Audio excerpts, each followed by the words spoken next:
Hi Stampers, today we're going to do the brick wall technique. That's the background right here. Here's a full sheet of it. And this is done on watercolor paper and it gives a really nice texture.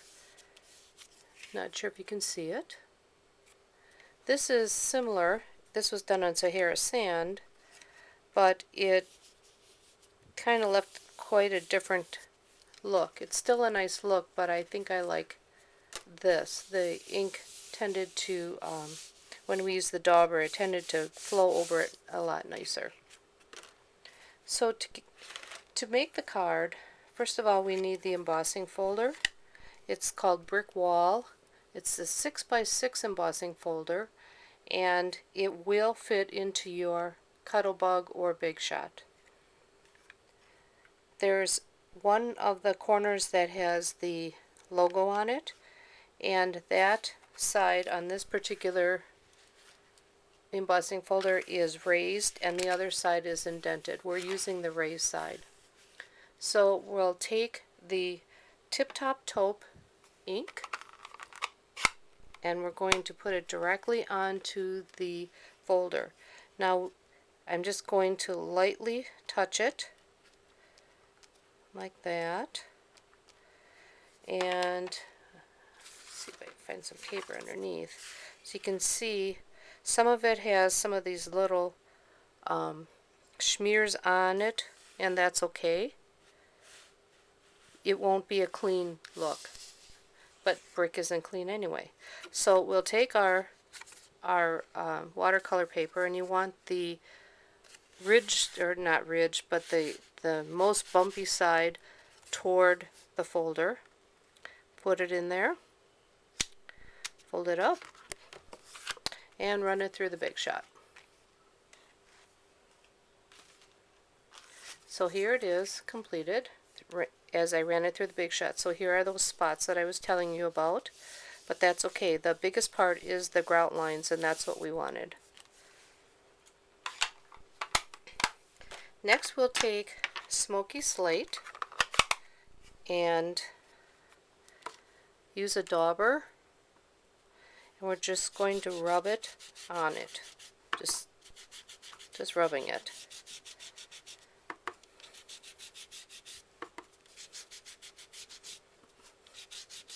You could also use a sponge.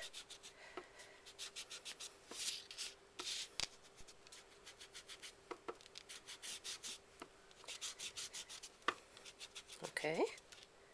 And then the next color we're going to use is Crumb Cake.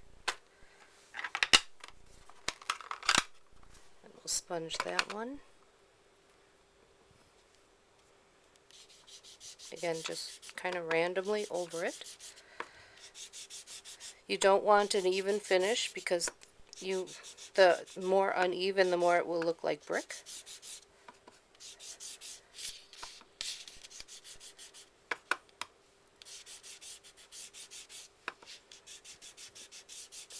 Okay. Then we'll take early espresso, and this we want to do lightly.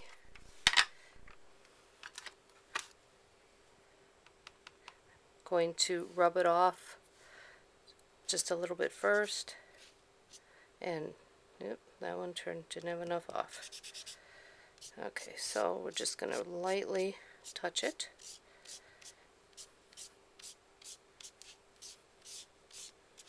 But you can see the look we're going for. And you can always touch it up.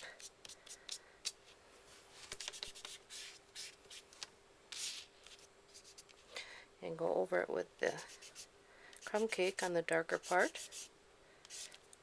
There. And that's it. Such a beautiful look for the brick.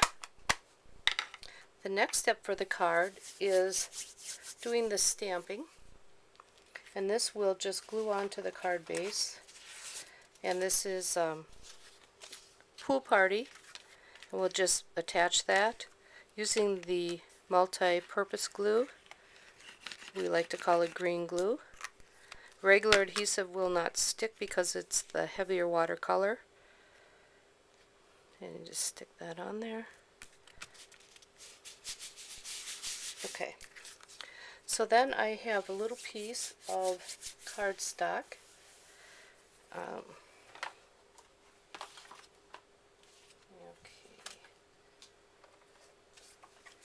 right here. And we are using the Birthday Blossom stamp.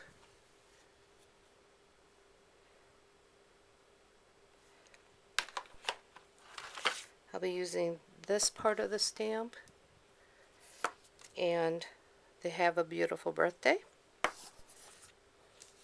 So this is a bigger stamp, so I will ink it up this way, and it ensures that you'll get ink on the entire image. Just stamp it on there. And then the next part is the sentiment.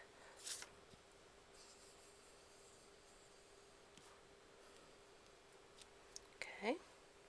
And then finally we have the flower that we'll be punching out.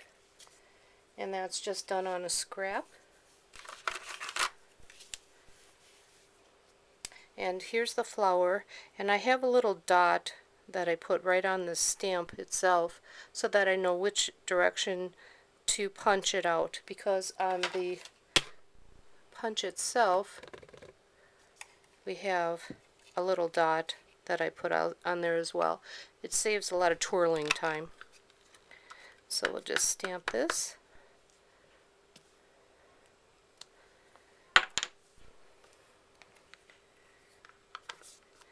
And punch it. So this was where my dot was, and that's where my dot is right here. It fits perfectly, except I have to trim it down. I don't have to stamp it so high. Oops. There we go. Now it fits perfectly. Okay. Then to color this, we'll be using our aqua painter, and this one I've already painted. And we'll use the Pool Party and Lost Lagoon. So you just squish your lids together, open it up, and use your tray as your paint palette. And this goes really quick. I'm using the aqua painter, and you want to give it a little squeeze to get some water in there and just grab some of the ink. I actually did pour some of the re-inker into the lid. We had a class and we needed extra ink. And it goes pretty quickly. You don't have to be fussy about it.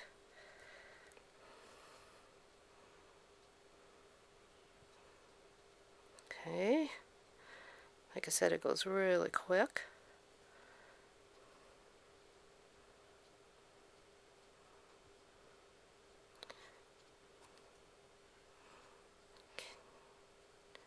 Alright, and you don't have to be real specific on being in the lines or anything. This is watercoloring. Then I also painted in here.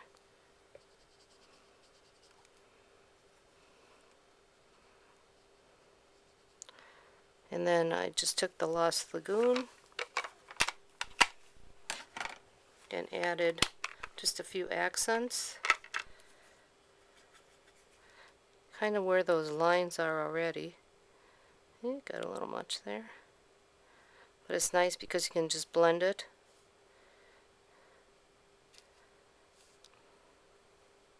It just gives it a little bit more dimension with the adding the extra color.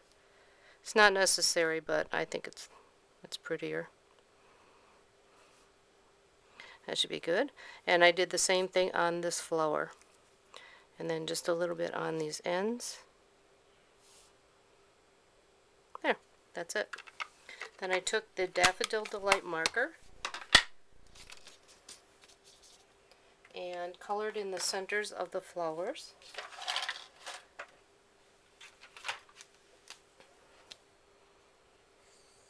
Using the brush end.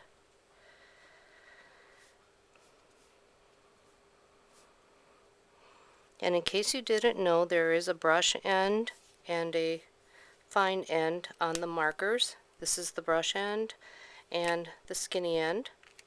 And it took me about 4 years after I was a demonstrator to know that the fat little band here is actually the brush end. Who knew? Okay, so this will just adhere with the dimensionals. And again, I like to cut mine in half. They go a lot further. You only need about 4. And we'll put that on the card on an angle, like so. Make sure I did it right. And I have 2 dimensionals on the back of the flower. And that's it. It's a pretty simple card, and it just has a lot of dimension with the brick look. Thanks for watching, and we'll see you next time.